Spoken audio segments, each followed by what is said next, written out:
السلام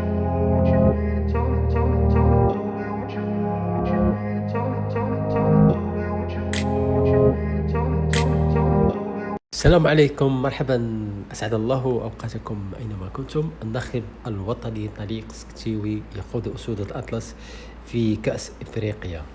طريق سكتيوي المرشح الأول لقيادة المنتخب المغربي المحلي في نهائيات كأس إفريقيا للاعبين المحليين التي ستجرى في فبراير المقبل، وذلك في حل مشاركة المغرب في هذه البطولة القارية، حيث يستعد الاتحاد الأفريقي لكرة القدم الكاف لإقامة هذه المسابقة بعد توقفها.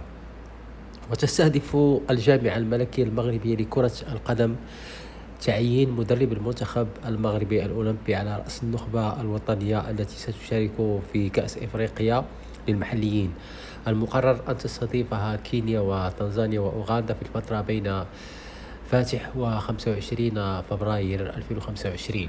تتويج المنتخب المغربي بنسختين مع جمال السلامي بالمغرب وحسين عموتة بالكاميرون، ويأتي اقتراب سكتيوي من قيادة المنتخب الوطني المغربي بعد تحقيق إنجاز تاريخي بالظفر بالميدالية البرونزية في الألعاب الأولمبية التي جرت بالعاصمة الفرنسية باريس خلال صيف 2024، فضلا عن معرفته بلاعبي البطولة الاحترافية لكرة القدم سواء عندما درب عددا من الأندية الوطنية أو استدعائه لعدد منهم باللائحة النهائية التي شاركت بأولمبياد باريس. وصلنا إخواني إلى نهاية الفيديو، لا تنسوا الصلاة على رسولنا محمد صلى الله عليه وسلم. السلام عليكم ورحمة الله وبركاته.